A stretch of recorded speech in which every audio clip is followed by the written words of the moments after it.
Hello and welcome to another tutorial. Today we are going to be doing a tutorial on cPanel and how to install it on, we'll be installing it on CentOS actually. So in order to, let's just give a quick rundown of what cPanel is exactly. When you do install this, you should actually have a 14-day free trial of cPanel once you have it installed. We might have to go get a license for that, but that's fine. After that, it's about $200 a year, or about, you can get as low as 15 bucks a month, I think. Using your sources, going around, looking at other, going to different people's sites, you might be able to get those lower. So you can see that we have different kind of administration panels. Let's just go ahead and go take a look at the root account. You can see how you have like full access of the server. Actually, this account does not have full access. But anyways, I'm just going to go ahead and get started by creating this droplet. I'm going to go ahead and go to create and wait a couple of seconds here. Again, we are creating a CentOS one. So for the purpose of this tutorial, I'm just going to name this one, I guess I'll just do cPanel for time being. I'm just going to go ahead and keep everything default. I'm going to use New York 2 and Ubuntu. And no, we're not using Ubuntu, we're using CentOS. And I will be using the 64-bit 6.4 version. I will then go ahead and create the server, and we should be ready to go. Your account information will be emailed to you. I'm going to go ahead and fetch that right now while we're waiting.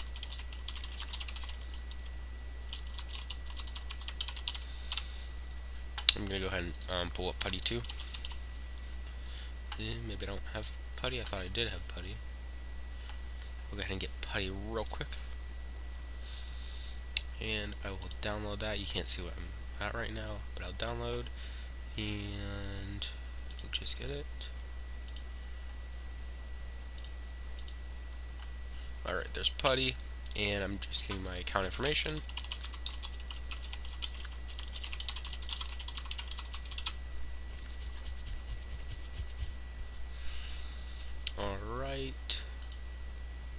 Alright, now I have my instructions here. So my IP address, which is which you can see in front of your screen too.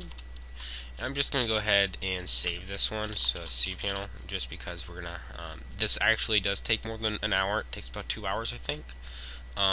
It depends on how fast your server is, etc.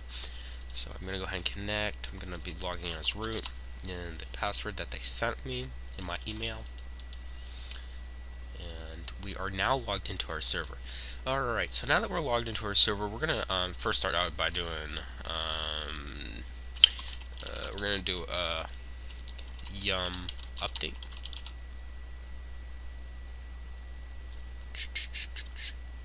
Actually, forget about that for the moment. We're just going to go ahead and do yum install Perl. It's been a while since I have used CentOS.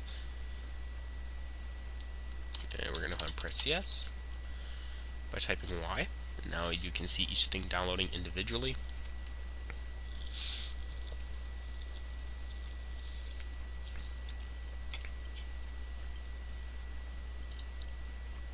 Alright. Okay, so now, after installing, we need to do one more step. We have to make sure we have an FQDN.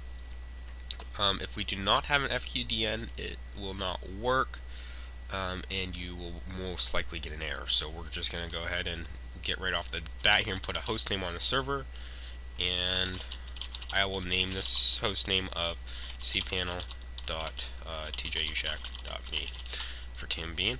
I'm then going to I'm going to make sure this works. I'm not sure if this will work, but I'm just going to try this.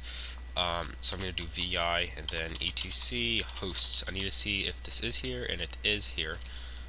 We need to do one more here. I'm going to go ahead and press enter. Actually go to the end of this line, doesn't really matter.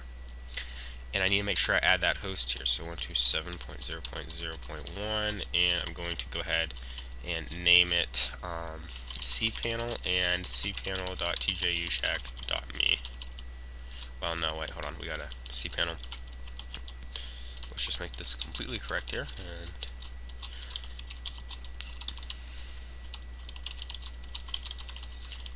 Alright, so now we should no longer have host errors of any sorts. Alright, now that we have that done, we're going to go ahead and actually start installing cPanel. So we got to make sure we have screen installed. That's a pretty important part. So yum install screen. Okay, so once screen is installed, we can go ahead and create a new session here. So now we can do screen. We're going to go ahead and save this as cPanel and then install. So we're going to do just cPanel. And then once we're in this screen, so what's going to happen is, and I done that wrong, we're going to do screen like this. What's going to happen is we're going to end up leaving this, and it's still going to be able to work on what it needs to do, and we can reattach to the screen later on. So, excuse me.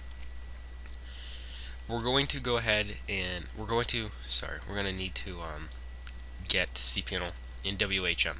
So in order to do so, we're going to do apt get n and then http, too many t's there, and then we'll go ahead and do our slashes here, and then we're going to do http update.cpanel.net latest. Alright, so now we're just going to go ahead and press enter, and we got the file there. And now we are going to go ahead and do sh latest, and now it's going to start installing cPanel.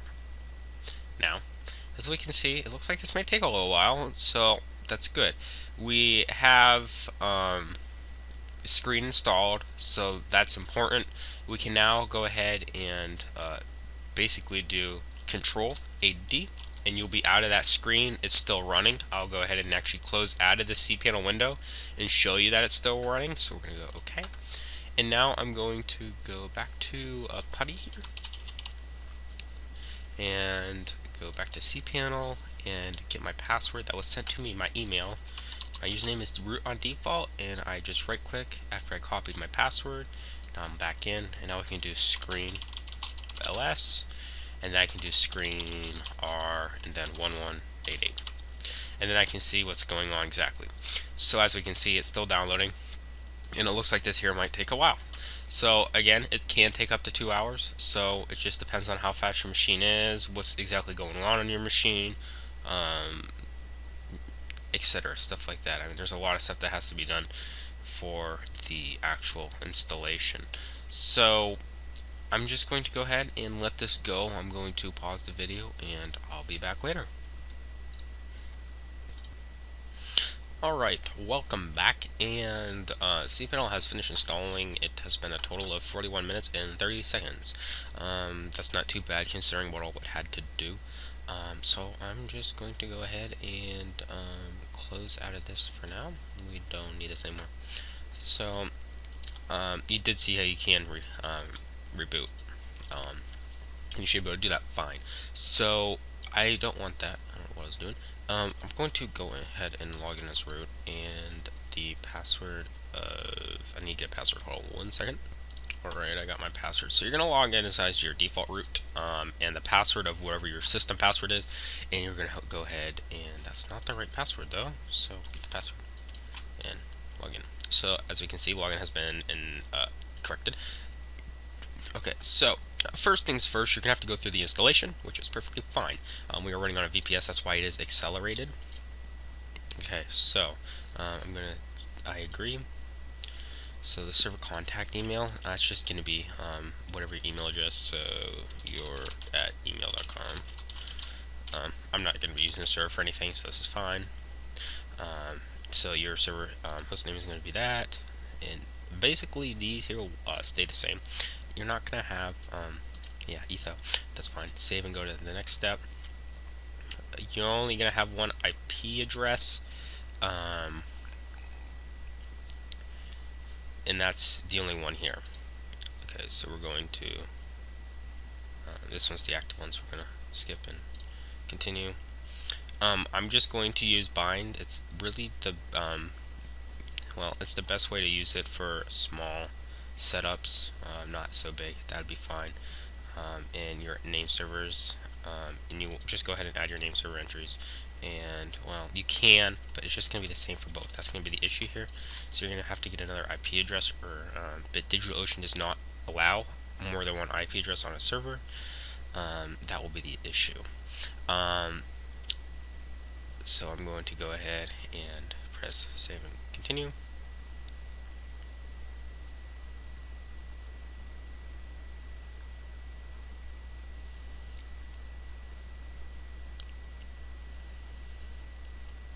Alright, and then you can see your FTP system.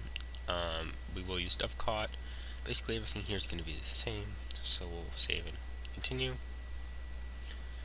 And then you'll see at the next step we have services.